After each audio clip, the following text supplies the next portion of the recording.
It came without warning, and it spreads like wildfire. But until today, its origins remain a mystery. The 2019 novel coronavirus is very unusual because it seems to spread much easier between both of us, between individuals. Since it was first discovered in Wuhan, the capital city of China's Hubei province, late last year, the virus has killed more than 1,200 people and infected at least 45,000 others worldwide. For every single person who is affected, it seems as if there's going to be up to 3 or maybe 4 other persons who could also be affected. 大年初一那天，其实相对来说还是比较乱的，因为刚开始出来，大家比较恐慌，然后来的人非常多。Wuhan and other surrounding cities have now been placed under a lockdown in a frantic effort to contain the spread of the virus. Some 60 million residents have also been effectively cut off from the outside world. 就一直哭，因为已经很担心，一定是疫情已经到一个非常严重的情况，才会出现说封城这么一个策略。What exactly is the 2019 novel coronavirus? Can the spread of this highly infectious disease be contained?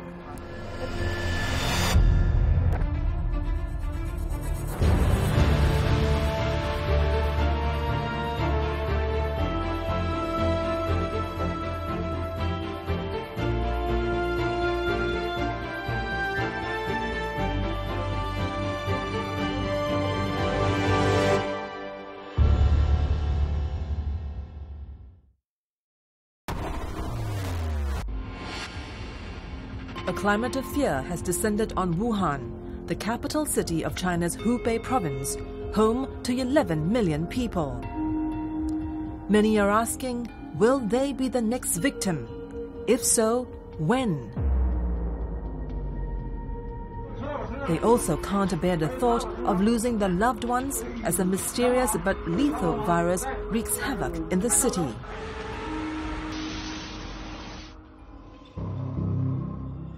The coronavirus has killed more than 1,200 people in just 2 months. The disease has also infected thousands of people at a staggering speed and scale that's triggering fears of a new global pandemic. 2019 novel coronavirus is very unusual. We are familiar with SARS, and we managed to control SARS in about 6 to 9 months worldwide, which is actually quite amazing. And if you look at the numbers, we had 8,000, 10,000 people all in all, and this was over several months. But if you look at what's happening to 2019 novel coronavirus, we're seeing a whole lot of numbers coming up very rapidly over in just a month. It all began deep in the winter month of December 2019. A quiet but deadly scenario was unraveling in Wuhan city, following a mysterious illness that had stricken a handful of people with symptoms of fever and cough. Wuhan has started off with an atypical, very unusual viral infection. And for the clinicians talk, it will be called what an atypical viral or atypical pneumonia be. You will have a typical person coming with fever, headache, a bit of cough, muscle aches. It sounds very much like a flu-like illness. But you know something is not quite right because a chest x-ray becomes abnormal. Number 2, a lot of the test swabs for the influenzas will be negative or the other viruses are negative. Number 3, you see groups of people coming in with the same illness. And all of them had the same pattern. Chinese health authorities identified the first patient who showed such symptoms on December 8th last year. The trickle rapidly sped up to infect scores of others. 2 of the earliest patients reportedly worked at the Huanan Seafood Wholesale Market in Wuhan. The tipping point arrived hard and fast when the once innocent symptoms claimed the life of the first victim. On January 9th, 2020, the mysterious virus killed a 61-year-old man who was known to be a regular customer at the market. And the initial investigations seems to show that a majority of the small number of cases that they had, a lot of them seemed to pinpoint to that part of the market which was actually dealing with the wildlife trade. And so with these kinds of information, it appears to be somehow hopping over from the wildlife, maybe interspecies, we don't know, because all these animals are kept together in cages and it's a nice milieu for them to hop over from one species to the other. And then from there, they can sort of, hop the species barrier and get onto humans. China alerted the World Health Organization of a mysterious virus outbreak in Wuhan on December 31st. By the time the WHO declared the outbreak as a global emergency on January 29th, the virus has spread to all of China's 31 provinces and more than 25 countries across Asia, Europe, and North America. When you hear a story, when you see this story, it spells déjà vu. It really spells very much like the SARS which we had in 2003. And true enough, the cases became more and more, and then suddenly there was an explosion of cases. The 2019 novel coronavirus outbreak is eerily similar to the 2002 SARS epidemic. Back then, SARS swept through the region, infecting some 8,000 people and killed 774. When it was first detected, Chinese health authorities denied it was the deadly SARS virus, the severe acute respiratory syndrome of 2002. Subsequent discoveries revealed the latest outbreak was caused by a coronavirus with 76% genetic similarity to the SARS coronavirus. The only difference is, compared to SARS, it is apparently less lethal but far more contagious. For every single person who is affected, it seems as if there's going to be up to 3 or maybe 4 other persons who could also be affected. So if you take 6,000, maybe there's probably at least another 20 or 30,000 people that are out there. And these are very conservative estimates because the numbers are likely to be much more exponential than that. The 2019 novel coronavirus is very unusual because it seems to spread much easier between both of us, between individuals. Simply coming close or talking, we may actually spread the infection. Not like SARS.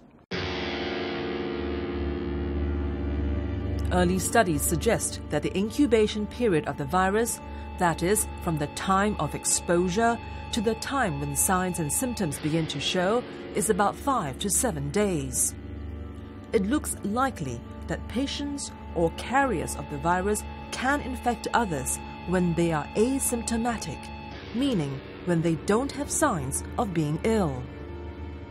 There was this asymptomatic infection and mild infections, and now we hear about the people who can be infectious even during the incubation period.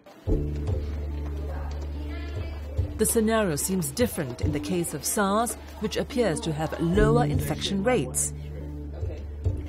Infectious diseases specialist Dr. Leong Ho Nam is very familiar with the deadly virus. He was, after all, a former SARS patient himself. He contracted the virus back in 2003 while tending to a female patient who flew into Singapore from Hong Kong. Infection of patients with SARS happen best in the second half of the illness, after the first 7 days. In other words, if I fall sick and I can confine myself in the first 7 days, I can effectively prevent the spread of the virus to the next person. But 2019 novel coronavirus is different. You can actually find the virus in people who have no symptoms, and it's postulated by the Minister of Health in China himself that these asymptomatic individuals, these individuals with no symptoms, can spread person to person. And we don't even need to wait till the 7 days before symptoms onset. Disease may spread even before the onset of illness. This allows the virus to propagate very quickly across large swaths of area, many people, and hence we are seeing these numbers of unprecedented spread of infections. Coronaviruses are common in many species of animals, such as camels, cattle, civet cats, and bats. On occasion, the virus strains mutate and spread from animals to humans. This jump was evident in the case of SARS in 2002, in the Middle East Respiratory Syndrome, or MERS, in 2012, and now in the 2019 novel coronavirus. As it turned out, the suspected ground zero of the outbreak, the now shuttered seafood market in Wuhan, was also dealing in legal and illegal trade and consumption of exotic wildlife. The cages do not get changed and the poop is allowed to circulate. So you are breeding the ultimate virus that one day will adapt well to the animals that are there, that one day will adapt to the humans that keeps coming in contact. One day the right mutation will happen where the receptor fits nicely well into the humans and in turn allow person-to-person transfer. But exactly which animal and what was the reservoir and so on and so forth, of course that will take some time for us to get to know. It took a while for us to figure that out for SARS as well. It took some 10 months, if I'm not mistaken. So this is going to go on for a bit. The situation is evolving so quickly.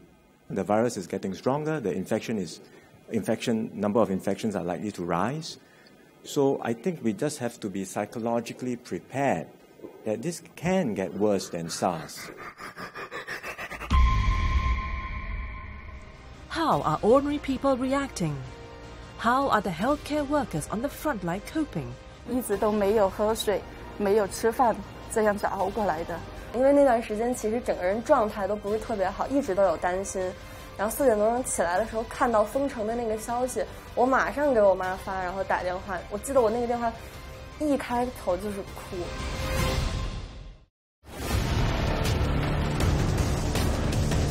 It's the middle of January 2020. The number of reported cases of those infected by the novel coronavirus in China has begun to soar. Hospitals have been struggling to cope with people suspected of contracting the deadly virus. Resources were also stretched to the limit as the number of patients with fever and breathing difficulties kept growing every single day. 因为我觉得作为一个护士，我觉得在这种时刻我们是责无旁贷吧，一直都没有喝水，没有吃饭，这样子熬过来的。所以到现在我们是到现在为止，我们基本上是每天都在工作，参与这个防控工作。因为我每天都是这样工作，我们没有这个防控工作，我明天也是工作10到12个小时。反正这个，因为对我们医生来说，工作这么长时间不是个很大的问题。By this time, cases of the novel coronavirus had found its way to major Chinese cities far away from the epicenter. Beijing in the north and Shenzhen in the south.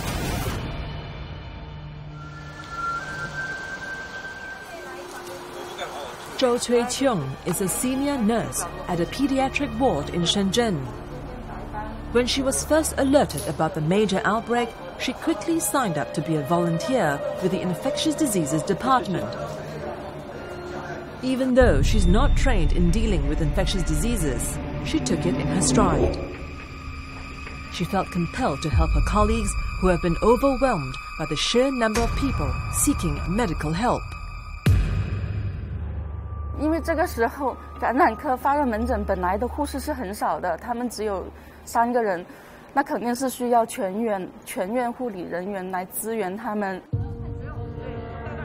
When she learned about the virus outbreak, it was just days before the Chinese New Year holidays.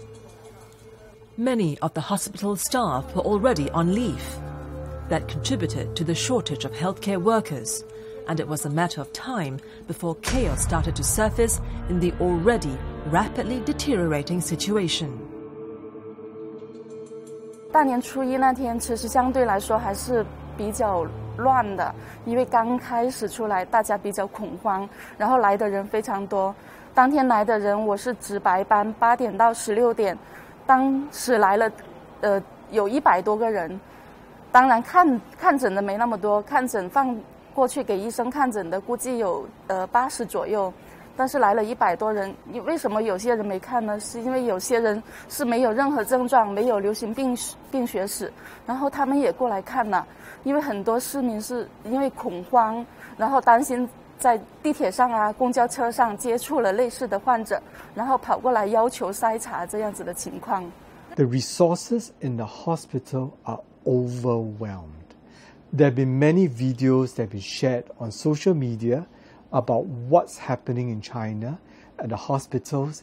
And as a healthcare worker, I pray for the healthcare workers in China because they are going through a difficult time and on their faces are fatigue, exhaustion. I just cannot take the next day forward. There were emotionally trying moments for Zhou, including one occasion when she had to separate a child who's been infected with the virus from her parents. But she had to be firm for the sake of their own safety.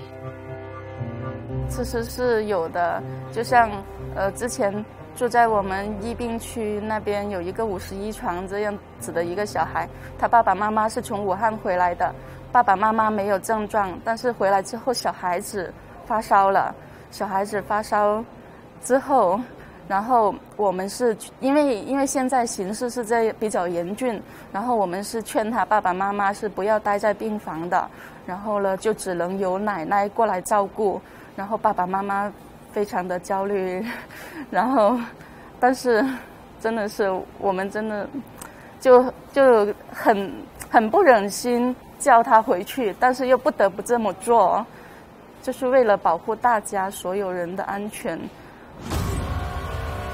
January 20th was a critical turning point in the way authorities dealt with the virus outbreak. For weeks after the virus first surfaced, authorities had insisted that the mystery virus was restricted to the animal vector. On that day, however, China's renowned and respected epidemiologist Dr. Zhong Nanshan dropped the bombshell. In a TV interview, he confirmed cases of human-to-human transmission of the deadly coronavirus. That dramatically altered the way China dealt with the outbreak. In a bold and unprecedented move, China put the city of Wuhan, with a population of 11 million people, under quarantine. All roads to the city were sealed off and public transportation was shut down.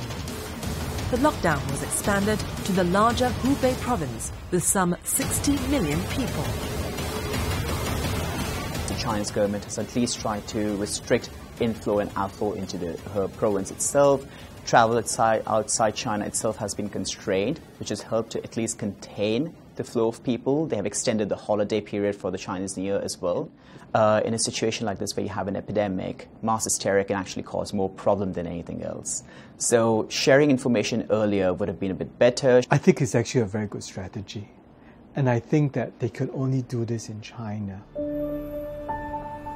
Still, there are many Wuhan natives who are worried about the fate of their loved ones still trapped in the city. 22-year-old Liu Wuyuan is one of them. She has been working in Beijing for the last 1 year and was looking forward to return to Wuhan to celebrate the New Year with her family. But the long-awaited homecoming failed to materialize after news broke, confirming evidence of human-to-human transmissions. When her mother called her and told her not to return to Wuhan, she was heartbroken.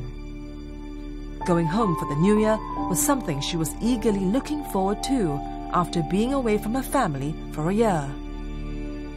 是在钟南山院士那个采访，就是说会有人传人这个情况以后，我妈晚上赶紧给我打了一个电话，我记得特别深刻，是大概2点多钟，她跟我说，要不你真的别回来了吧，我思前想后，我觉得你就还是在北京待着吧，因为我是29号回去，然后初5就回来，他觉得太折腾，而且也存在一个人传人的风险。我当时还有点感冒，所以就觉得要不就待在北京会更安全一点。我一开始是不愿意就是待在北京的，还是想回家。对，但是因为家里一直坚持说就留北京比较安全，就没有回去了。She spent the New Year alone in Beijing. But that has not put her mind at ease as she kept thinking of her parents' safety and welfare. 基本上是保持1天2个视频，就是中午和晚上大概饭点的这个时间，然后跟他们视频看一下吃的怎么样啊，然后现在情况怎么样，然后跟他们再三的 check 有没有出门，就一定不能出门。我是4点多钟的时候起来，就是噩梦惊醒，因为那段时间其实整个人状态都不是特别好，一直都有担心。然后4点多钟起来的时候，看到封城的那个消息，我马上给我妈发，然后打电话。我记得我那个电话一开头就是哭，就一直哭，因为已经很担心，一定是疫情已经到一个非常严重的情况，才会出现说封城这么一个策略。然后当时也问过妈妈说，那我们接下来是怎么办？物资够不够啊？然后我看见网上有人说什么赶紧逃离啊什么呀，我妈就说哪儿都不去，就在家待着。It tells me that the amount of spread there is before the lockdown was unprecedented, very rapid. Number 2, many people were falling very sick and they were going to get out of Wuhan for the Chinese New Year festivity. And from there, the spread will be even unprecedented. So what the Chinese government did was correct and it's the right thing to do. It seems very heartless. It seems unimaginable, but it's the right thing to do. When SARS broke out in 2002, the world was caught unaware by just how lethal the virus was and how fast it could spread. Today, the rapid spread of the 2019 novel coronavirus is just as alarming.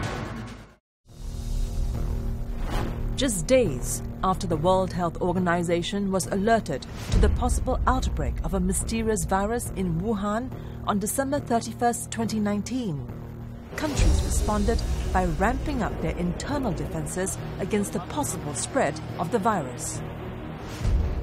Singapore, for example, implemented thermal screenings at the airports for all travelers coming from Wuhan.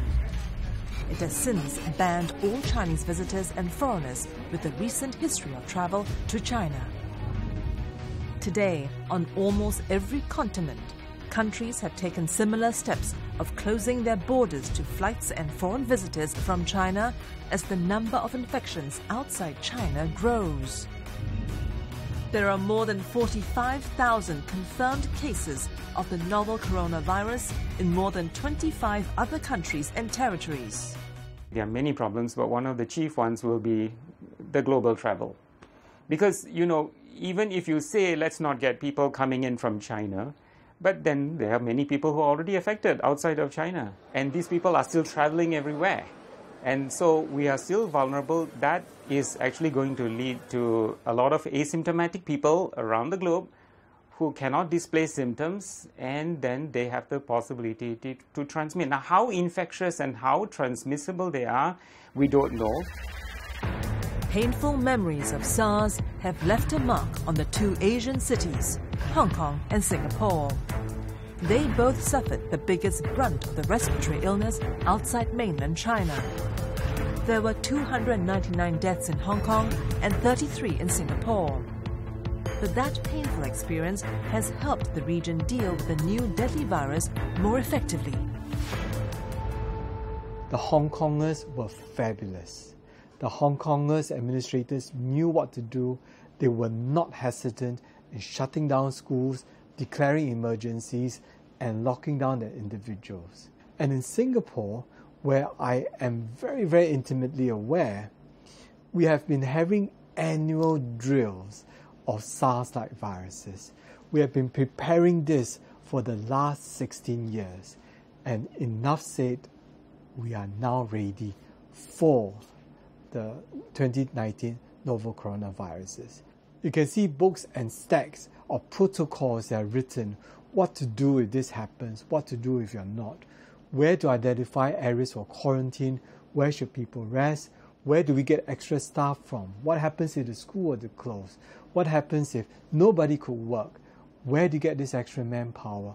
All these questions are answered way before this outbreak. Dr. Yu Zhijian is the chief physician of the Infectious Diseases Department in Union Hospital in Shenzhen. When he first heard of the mysterious virus, he was taken by surprise. 我们的同事也都在办公室看到微信上面报道武汉发生了新型冠状病毒的这个疫情，大家都觉得非常惊讶。当时只是觉得可能我们又多了一种传染病，没有料到疫情会快速的扩大。 He then set up an emergency response team in the hospital and recruited volunteer colleagues from other departments.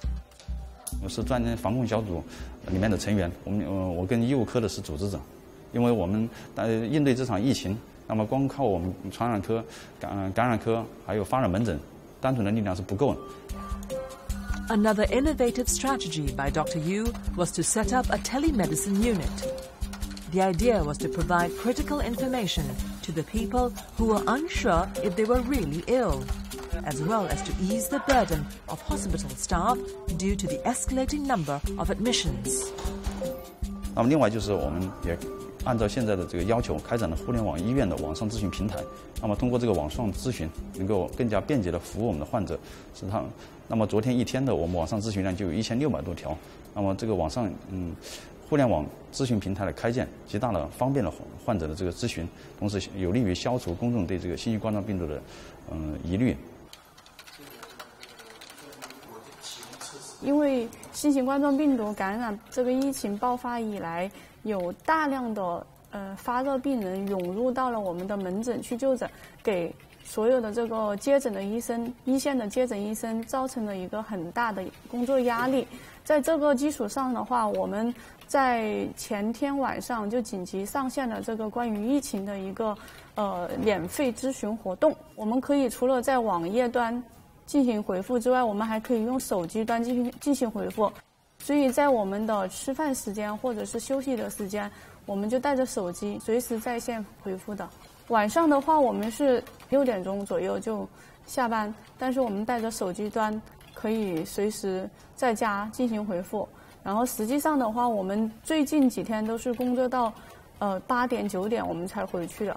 然后的话，我们对外是说10点钟就结束了这个夜间10点钟就结束了这个咨询。实际上，只要我们有时间，10点钟之后甚至凌晨，我们都还在用手机端回复。Zhou Cui-chung is also glad to be of assistance. The pediatric nurse even volunteered to go for emergency training to help handle patients who suffer from the new pneumonia-like virus. 知识培训的很好，我是一个儿科的护士，我前后接受了这种新型肺炎的培训，真的是不下于8次了。就这段时间，从年前到现在，不停的在接受这种培训，这种还有防控措施这些培训的很多次。就医院非常重视这方面，也一再的强调员工要零感染。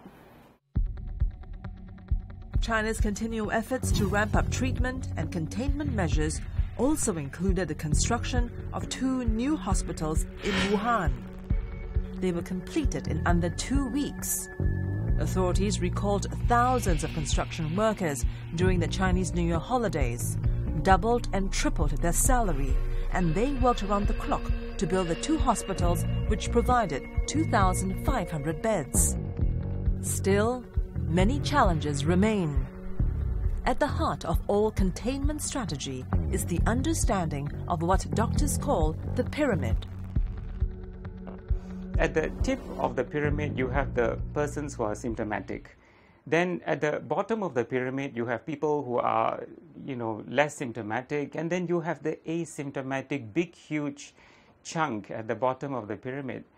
So in order to understand how you're going to contain, you need to know the big pyramid. But here, if you focus only on the iceberg at the top, you are going to get hit by what's below. Medicine has taught us with limited resources, you only treat those who are the sickest. So the sickest will get admitted, and this will be the top of the pyramid. And what we are seeing perhaps are just the top 10-20% of the patients. And for the rest of it, 80%, we are not seeing, we are not treating, we are not quarantining. Instead, we are releasing them back into the public, where they can in turn reinfect others. What we are not seeing will be the greater base at the pyramid, which are easily 40 times more than what we are seeing now. These are the ones where there are active propagation of the virus. Since the World Health Organization declared the novel coronavirus outbreak as a global emergency, international response has been swift. All flights to and from Wuhan and the larger Hubei province have been banned, and citizens have also been advised against all non-essential travels to China. Scores of nations, including Indonesia, Philippines, Japan, South Korea, New Zealand, France, Turkey and the US have scrambled to evacuate their citizens from Wuhan city as China struggles to come to grips with the outbreak. Should China be blamed for the latest epidemic? During the 2003 SARS outbreak, the government took some 4 months before announcing to the world about the severity of the crisis. It was then accused of withholding information and covering up. In the current epidemic, it took the government about 1 month to declare after the first case was reported on December 8, 2019. By January 12th, Chinese scientists had already identified the virus as the new coronavirus similar to SARS. It has since shown speed and political resolve to control and contain the outbreak. The Chinese government has at least tried to restrict inflow and outflow into her province itself. Travel outside China itself has been constrained, which has helped to at least contain the flow of people. They have extended the holiday period for the Chinese New Year as well. So these are measures that are slightly on the brighter side. So there are some positive signs where the Chinese government has done some positive things.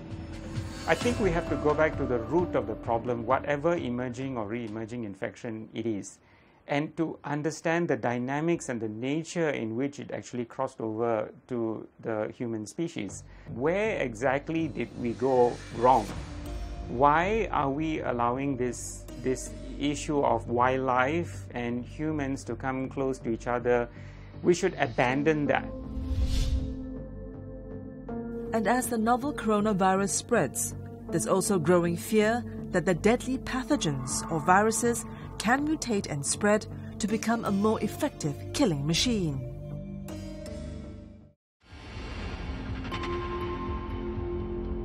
It's been more than 2 months since the first case of the new novel coronavirus was discovered on December 8, 2019.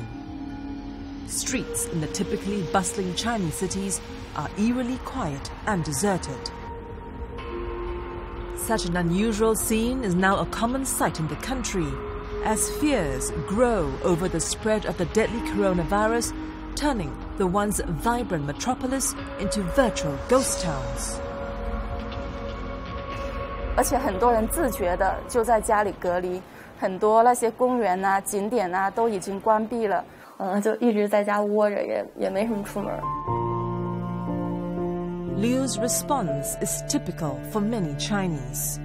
The fear of catching the virus has forced many people to avoid crowded places or engage in outdoor activities.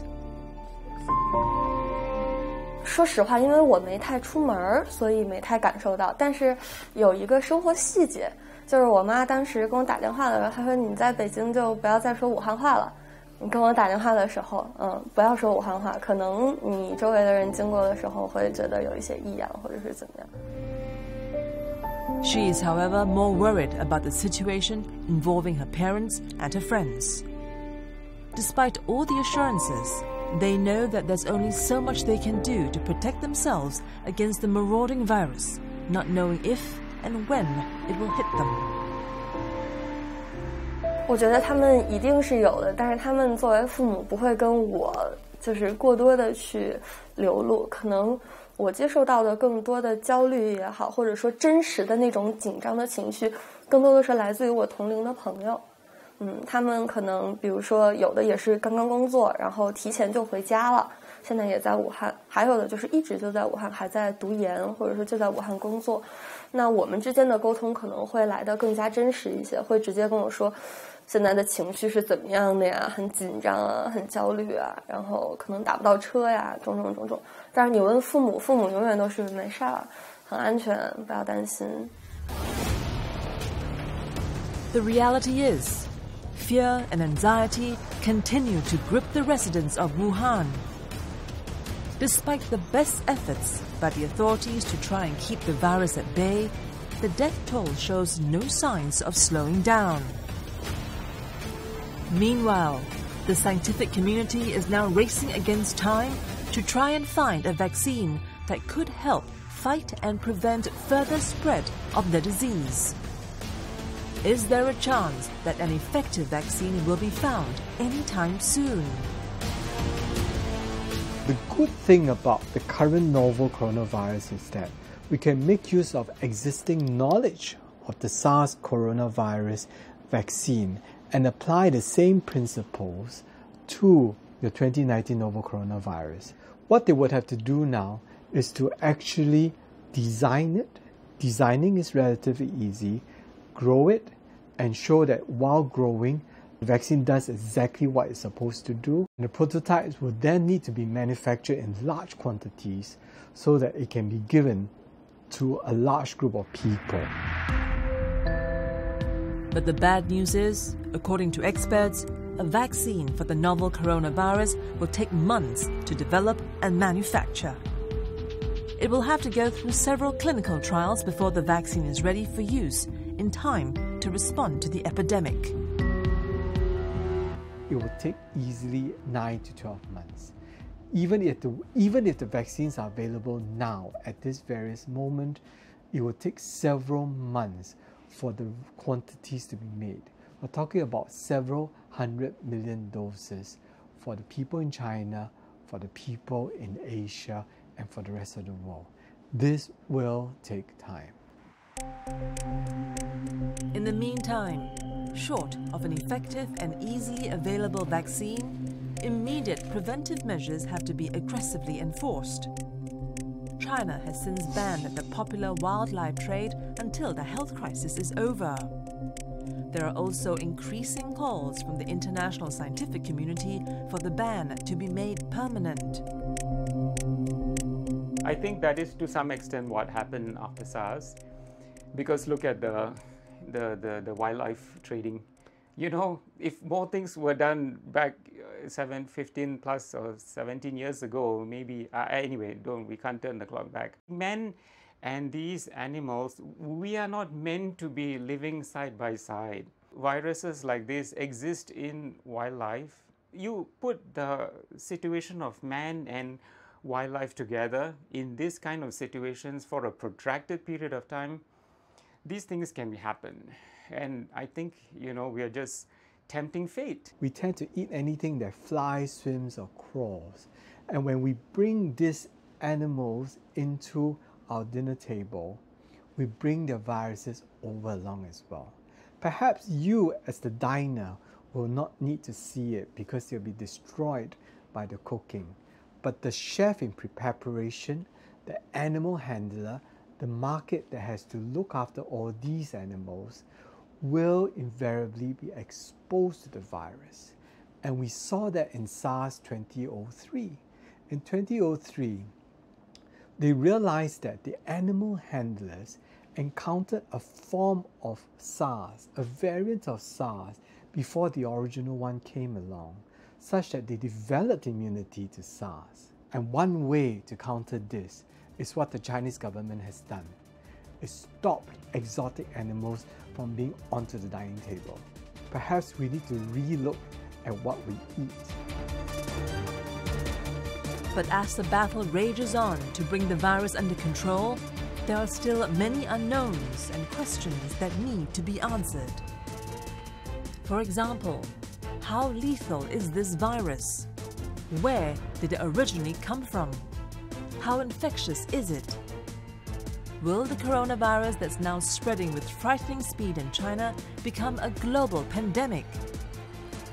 The reality is, the virus has so far killed more than 1,200 people. The death toll has even surpassed SARS, both in the number of fatalities and confirmed cases within a much shorter period. Still, there's hope that the worst will soon be over. It's just a question of how and when that will happen. For those currently at the front line of the battle against the novel coronavirus, the risk is still far greater than previously imagined given the scale of the infections. Still, nurses like Zhou is confident that China will turn a corner and that the battle will be won, sooner or later. 我觉得我很有信心，因为大家都可以看到现在那个宣传做得非常好。目前公共场所，包括地铁、公交、超市，包括小区，都每个人都戴上了口罩。其实这就很大的阻挡了病毒的那种传播。我觉得这点非常有效，而且很多人自觉的就在家里隔离。 很多那些公园啊、景点啊都已经关闭了。从这点出发，反正我感觉非常有信心。作为一个武汉人来说啊，我觉得我们这一次其实是做出了挺好的一个举措，也是一个壮士断腕的一个决心，做出封城这样的举措。而且包括各个城市，比如说像河南，我了解到他们在疫情的防控上面做的是非常及时。 而且非常行之有效的，所以我觉得这次在政府的各个应对上面来说呢，还是比较好的。In the long term, when the dust settles, it's going to take a lot of soul searching. It appears that so long as humans interact in close proximity with animals, future outbreaks of infectious diseases are likely to occur. Since the virus started wreaking havoc in China last December, no one knows when the surge will peak and start to decline. One can only hope that it will be soon. If there is a best case scenario, it could potentially lead to a drop in numbers. But I haven't seen that. We can only begin to discuss that once we see the numbers actually falling. As of now, we are still seeing the cases coming up and the mortality, of course, as more cases come in. So until and unless we see that numbers mitigating, we can't predict what's going to happen in the region. Yeah, so this is going to go on for a while. We'll walk through and ride through. We will no doubt lose some of our comrades, our relatives, our close ones. But the world will come out stronger. The world will come out better. Okay? We will remember those who are lost, but we will, with this remembrance, we will prevent new ones from happening.